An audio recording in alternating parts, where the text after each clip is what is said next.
Okay, we were talking about etching. This is part two of the presentation on printmaking.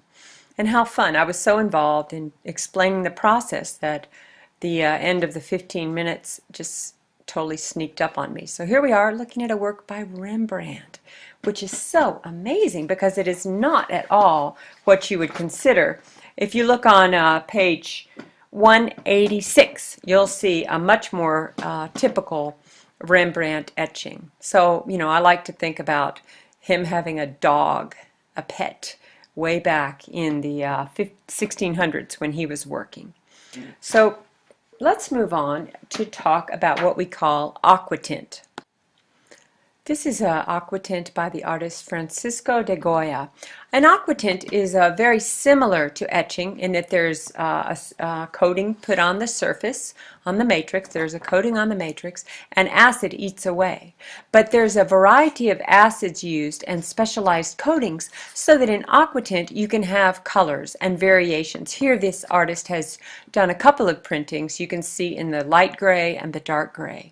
But I do want to talk about Goya for a moment. He's an amazing artist who I really like to bring forward in classes, especially as we look at political art.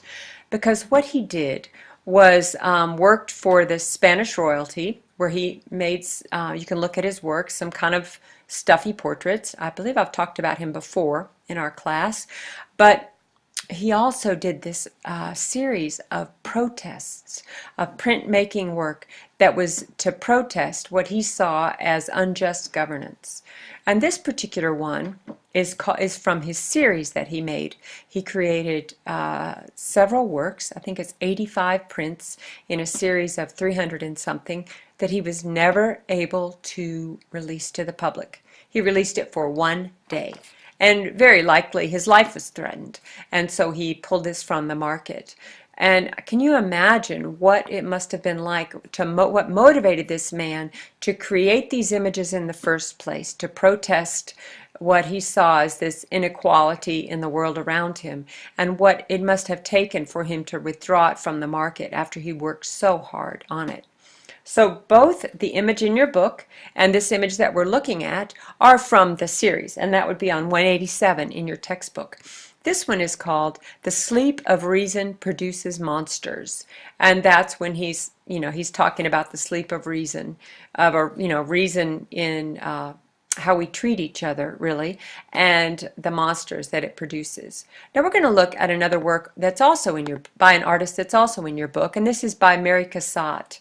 Now she's a very interesting artist in that she was active in the Impressionist period, which is 1880s, along about that time frame.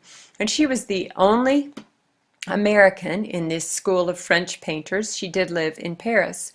But what's fun to note here is that she's also very influenced by Japanese prints.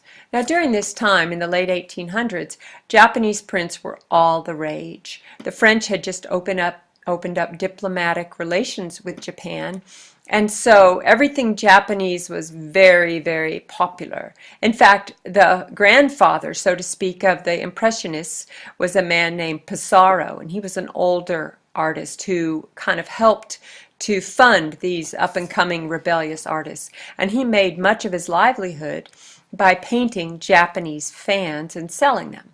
So back to Mary Cassatt. This is an aqua tint, and if you look at it and you consider the simple style of Japanese prints, it's easy to see the influence.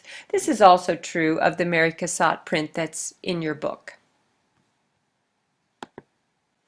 And lastly, in our series on the engraving process, we're going to talk about photogravure.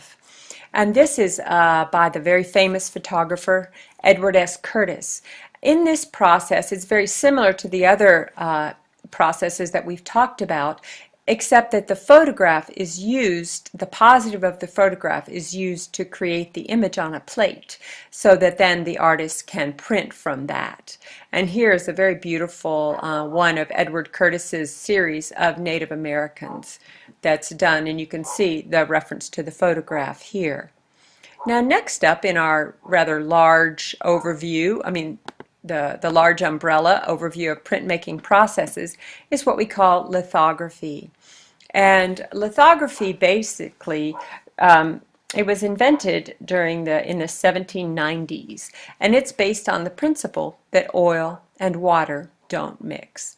So the artist works on a stone plate rather than a metal plate or a stone matrix, and they can draw their image using either a lithography crayon or a German kind of an oily ink that's called tusch.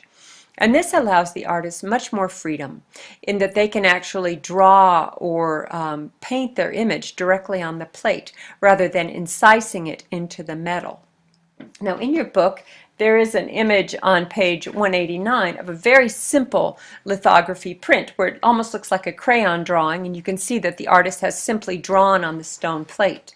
There's also an image by the artist Elizabeth Catlett. Here's another by Elizabeth Catlett of her lithography prints. And this really shows the versatility. Now, lithography was used quite extensively in the 20th century. It was used to create posters for performances. It was used in advertising. It was used in a variety of settings. It was also used to reproduce artists' work on a wide scale. So let's move from that into screen printing, or what we know as silkscreen. Now, in your book, there's a work by Ed Ruscha, who is a very famous screen printing artist, but let's talk about another even more famous artist who used silkscreen in his work, and that would be Andy Warhol. Here he is overseeing the printing of one of his famous Campbell's soup cans, and I would say that's him on the left. Hey there, my cat just said meow. Did you guys hear that? She wants to learn all about art. You know, she's that kind of cat. What can I say? Anyway, back to Warhol. Most of his work was done with silkscreen. Do you know that he started out in advertising, and that's where he got his very strong sense of sort of a pop art graphic style. This is one of his famous images of Michael Jackson, but if you look at all of Andy Warhol's work, let's go back, you can see that it's done with silk screening. So how is that process done? The easiest way to think about it is to think about those cutout letters that kids often use, or that people sometimes use maybe to put the letters on their mailbox. So it's sort of like a stencil, except for that imagine a sheet of paper and the letters are actually cut out of the sheet of paper so that when you put ink or you trace those areas that are cut out, that creates the image. So that's basically how silkscreen works. Nowadays there's a lot done with computers with silkscreen that automatically cut the screens, but in the old days it was done with an X-Acto knife cutting plastic that was then placed over the screen, and then the ink was forced through to make the prints. So another very interesting type of printmaking, which sort of goes against the basic premise about it, is what they call a monotype or a monoprint. Mono, what does mono mean? One, right? So this is a single image created from a plate, and then the plate is then destroyed. Now, I've observed this and done it a little bit myself, and it's basically you can take a glass plate and paint ink on it and then make a print by putting it through a press. So you make one of these, and so it's not a print that has multiple editions. It is each print is a singular work of art. So let's look at one more monoprint by yet another famous and anonymous internet artist, which I find quite beautiful. The monoprints are interesting in that you are really just getting a single artist image, which is very similar maybe to a painting, except for that it's done as a print. So now we'll talk for a moment about inkjet. And this is a giclée print, and if you see it as G-I-C-L-E-E, that's how you say it. And nowadays with inkjet printing, artists and printmaking, it's kind of shifted. As we know, what inkjet does is that different colors of ink are squirted onto paper within a computer. And this kind of inkjet printing is actually very similar to what's done in a home printer on a computer, on most printers, except for that it's done with very good quality inks and a very precise printing method. Many artists do use this to create prints of their work. And it has kind of changed the whole artist edition printmaking process because it is more difficult for the artist to actually oversee the printing, but they can approve of the proofs and they can still do numbered limited edition prints. Now, one of the interesting things that Giclée can do is to print on canvas and make these prints that look very much like an original painting. Now, to finish out the lesson on printmaking, I want to look at a couple of the artists presented in the final pages of the book. This is by Papan Osorio, and it's a really beautiful concept. It's called You're Never Ready, and what it's about is his mother has been moved to a care facility, so to an old folks home, and he comes across this x-ray of her skull, his mother's skull, and he feels inspired to print this on confetti. So this is actually printed on loose confetti in a way that really suggests the transient nature of life and has all sorts of overtones and kind of connotations. So again, we're going to look at one of the artists from our book, which is, I find this work fascinating. This is the artist Bestebet Romero, who uses old tires to create prints and really statements about the transient nature of life. Let's look at this. This is the carving that is done on the old tire. So she carves away and she does a relief, and I'm not sure these will actually be printed. Let's go back. They are, I'm not, I've seen these pieces in person and they were just carved. There was no printing. And they're really quite beautiful. And it's some kind of a statement about, our world today. She's using car tires as her matrix now. So lastly, we are going to look at some really interesting art by Marlene Oliver.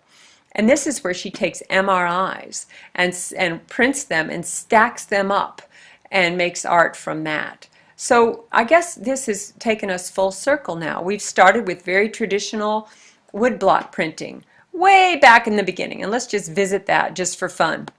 Here we have the oldest print known, and then we end up with prints made from MRIs and on car tires.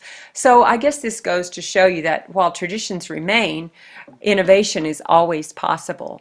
And with the medium of printmaking, there are so many options. I know it's a lot to really pay attention to. I mean, it's a lot to take in, all of the different styles of printing. So let's just do a little quick review. We have relief, where the ink goes on top. And then we have intaglio, where the ink goes into the recessed areas that hold the ink, and the surface does not print. And then we have lithography, where the image area holds ink, and the non-image areas are painted with something like an oily substance or a wax that will resist. So next up we have screen printing, or silk screening, where the area to be printed is cut out of a surface, of a material, maybe a plastic or a paper, or they've used some kind of it used to be like almost like contact paper that people used to put in their shelves. That's what people use for screen printing. And lastly, we have inkjet, digital inkjet printing, where these microscopic nozzles spray the ink onto the surface. So here we've done, with today's lesson, an overview in the vast art of printmaking. I encourage you to explore this more on your own, and I want to say thanks for listening.